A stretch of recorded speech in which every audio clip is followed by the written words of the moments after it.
Good morning, and thank you for watching our weekly press conference, and thanks for all of you that are here with us as well. We have one topic today, which is reducing crime in Erie. And now we'll present this in three parts. The three parts are: first, a review of Erie's most recent crime statistics; second, a comparison to past year's numbers; and third, the details on what we're doing to make Erie safer for everyone. Reducing crime is central to my team's mission, which is build opportunity, restore hope, transform Erie. To achieve this mission, we must focus on two things. First, trends relative to crime in Erie and stopping crimes from happening in the first place. My team and I will lay out that for you today. We're going to start it off with Chief Dan Spazzarni, the leader of our police department. Chief Dan will explain the context of the problems and the solutions. Chief Dan, the stage is yours. Thank you, Mayor. I appreciate the opportunity to explain the initiatives on this front. To identify crime trends, the Erie Police Department measures and compares yearly statistics over a 3-year window. When we focused on violent crimes, we saw that 2021 numbers were up compared to 2020. But in 2022, most violent crimes saw slight to moderate drops. That's a good sign that our anti-violence work may be gaining traction. We'll explain a few of these initiatives in a moment. There are several crime categories we've been following. Let's start with the violent crimes. Aggravated assault, from 126 to 146. We're now down slightly to 138 in 2022.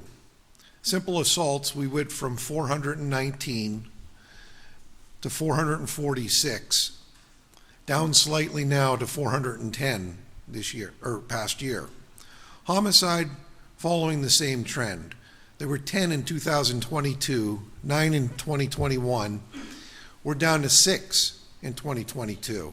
That's a moderate drop in a critical category.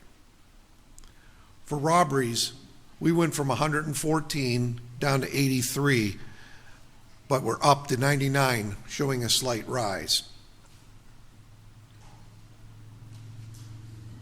Now let's look at firearm-related offenses.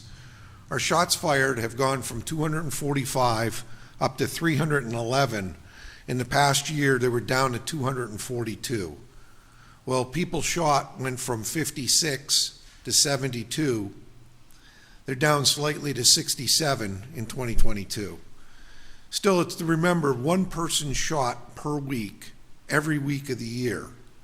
Luckily, they don't die, but some of these victims suffer critical wounds and place a burden on our local medical services.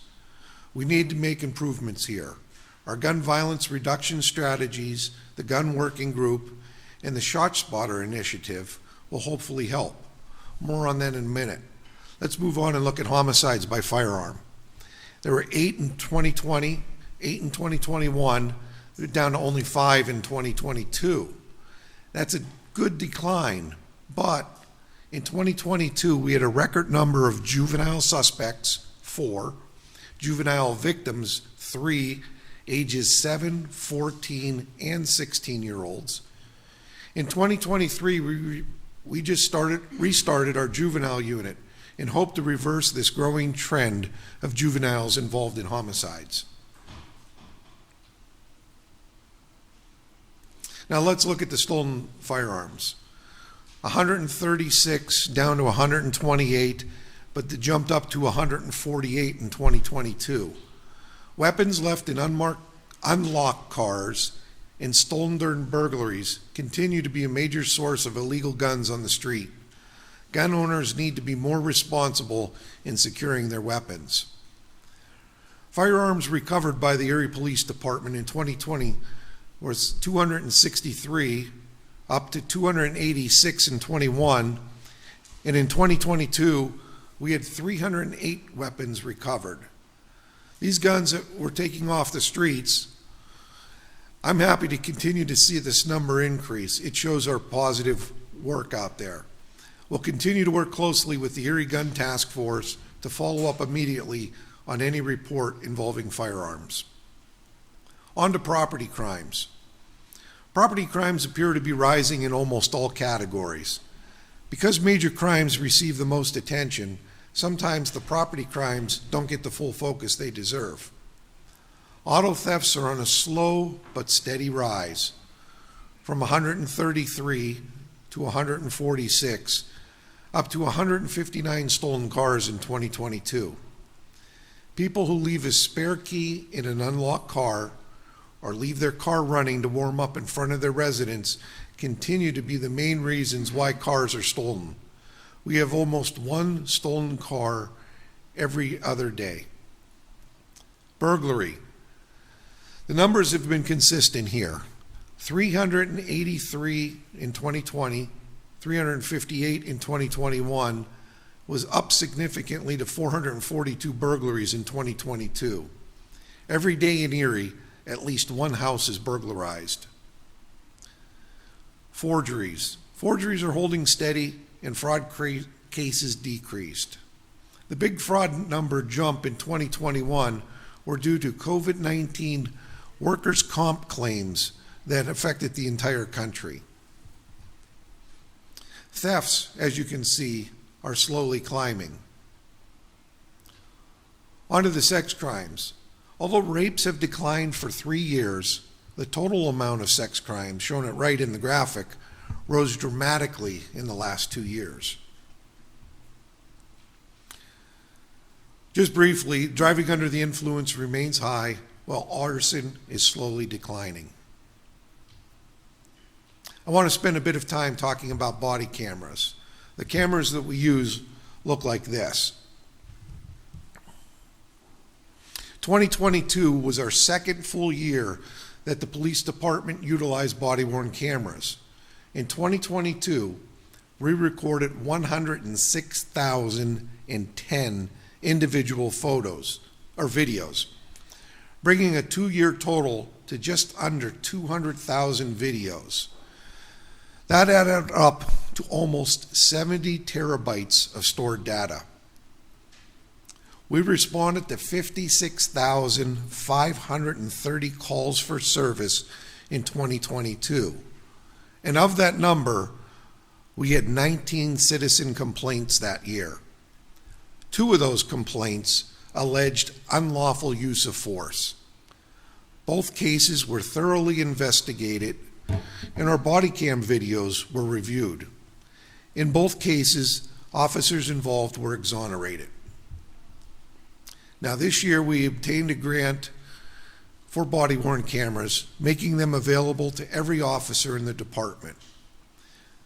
We are completely transparent with regard to how we interact with the public, and the body-worn cameras help us do that. And now, a word about how we're combating illegal drug use in Erie. As with so many American cities, opioids continue to be a problem here.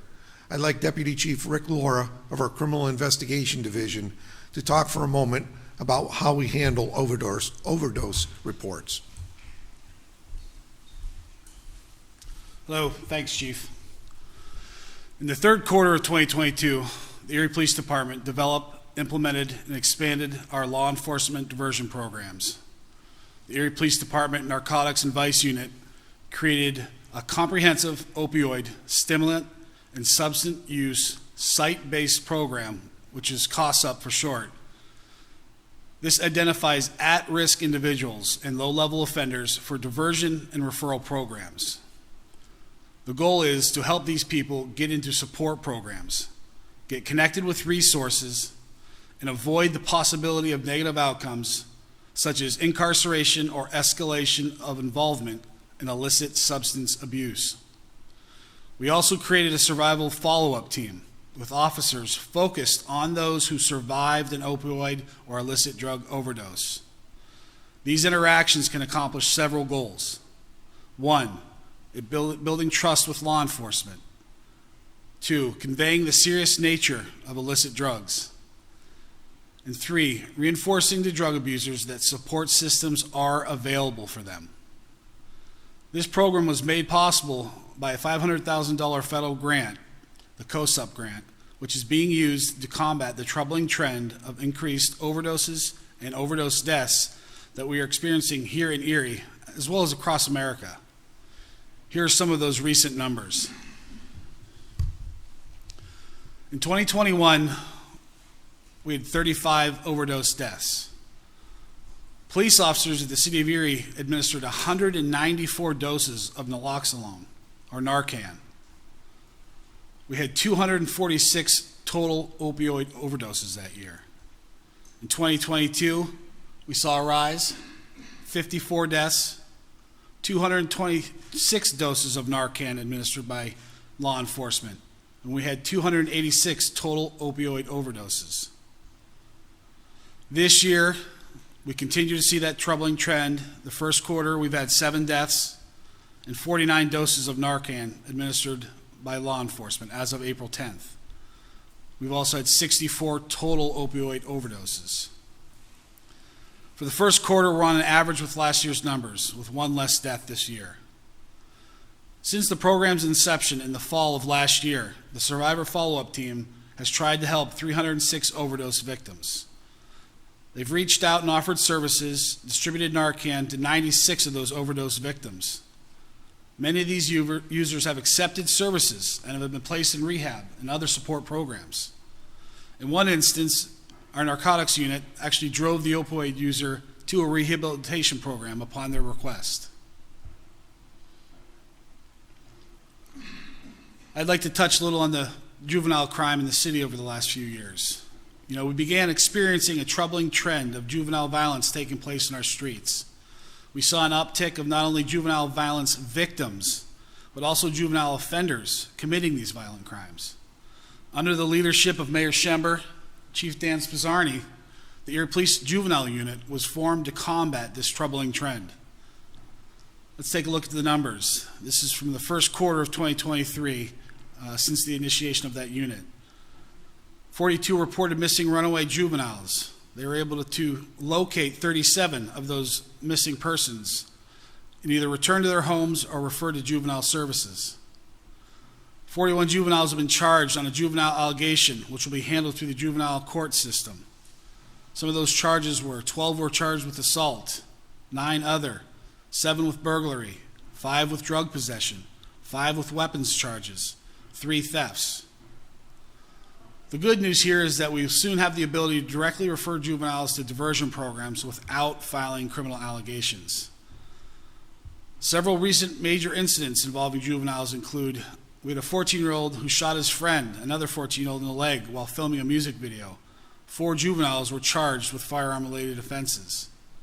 A 16-year-old and a 17-year-old were charged on a Fisher bill for firing multiple shots across East 10th Street on Saturday, February 18th at 3:30 in the afternoon. 1 occupied residence and 3 unattended parked vehicles were struck by gunfire. A juvenile male was struck in the neck by gunfire in the 3000 block of Cherry Street. Juvenile detectives assisted in interviewing numerous juveniles that were present during this incident and helped the Major Crimes Unit with the filing of those charges. And a 14-year-old was charged with making terroristic threats after making statements directed towards Erie High School and a specific teacher threatening to kill her. Lastly, I'm pleased to announce that in May, after a long hiatus, the Erie Police Department will restart our crisis car. Selected officers will undergo specialized training regarding mental health crises and substance abuse, domestic violence, and suicidal individuals. This combined training with numerous local service providers will ensure these officers can handle difficult situations when people need our help the most. Chief? Thanks, Rick. That was great information. There's a lot going on, but the juvenile unit and the mental health issues are some of the most sensitive and most important that we need to address right away, and we're doing that. I'd like to finish by reviewing crime statistics now from the first quarter of 2023 compared to last year. What we'll see is decreases in incidents in most categories. The first quarter crime data for the Erie Police Department: shots fired in the first quarter is significantly down from 65 to 32. People shot is down from 13 to 9. Now, homicide did go up from 1 to 3. Aggravated assault is up from 14 to 37, which is worrisome for us, but we'll continue to work on that. And our robbery number remains about the same. In 21 and 22, the first quarter amount of recovered firearms compared to stolen firearms has been about twice as many. But this year, we have reported 18 stolen, which is down, and 67 recovered. That's triple the amount recovered. A great proactive job by officers on the street. The first quarter property crime report shows burglary and theft from motor vehicle both down, while theft in general remains about even. Sex offenses are disturbingly trending upwards. DUI incidents are also up, but arson is going down. Lastly, calls for domestic disturbance are trending downward. We've averaged 16 domestic calls per day. To have that number go down is a great benefit to the community. So 2022 may have been a mixed bag of results, but we'll continue our efforts to make Erie a safer city. We begin our outreach efforts this week in the designated burn grant area of East 6th Street to East 26th, Holland to Wayne, where 10% of the city population lives, but they experience 30% of the city's crimes. This grant will allow us to put extra patrols out almost daily. And work will begin shortly to add shot spotter technology to assist in our gun violence task force work, in our gun violence reduction strategy program. Above all, we'll continue doing everything we can to make Erie a safe, welcoming city. Thank you. Mayor? Thank you very much, Chief Spizzarni and Deputy Chief Laura, for that very, very complete update. Your laser focus on these issues, along with the new initiatives you have developed and will soon implement, promise to reduce our crime rates and increase the safety of our residents. Our Erie Police Department is doing incredible work. I'm just going to highlight a couple of the things. There was a lot of information there. If you feel a little overwhelmed, you feel like I do. But there are 4 areas I just want to talk about briefly. One is that violent crime was mostly down in 2022 compared to 2020 and 2021. So that is heading in the right direction. It's not hugely significant. For instance, aggravated assaults were 146 in 2021, and they went to 138 last year in 2022. Simple assaults are down in both from 2020 and 2021. 2020, we were 419. 2021, it was 446. Last year, it was 410. Again, it's not real significant, but it's moving in the right direction. Homicides also dropped from 2022 and 2021. 10 in 2022, 9 in 2021, and 6 last year. Now, I'm sorry to hear we're already up to 3 this year, but hopefully we can keep that under control. Robberies are also down. In 2020, they were 114. In 2022, they were 99, so we were under 100. Now, in 2021, we were actually at 83, so we were up a little bit from that.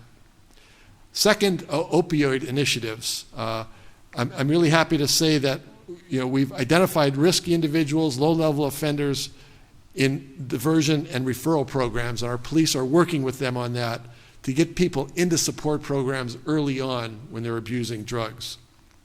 We also created a survivor follow-up team, which are officers who follow up with people who have had opioid or illegal drug overdoses. And really the goal is there's 3 goals related to that program. Build trust with law enforcement, with people that are maybe abusing drugs, convey a serious nature of illicit drug use to people so they realize where they might be heading if they keep doing it, and reinforce to drug abusers the support systems that are available to them to help them. And that $500,000 grant that Chief mentioned is certainly going to help us move in that direction.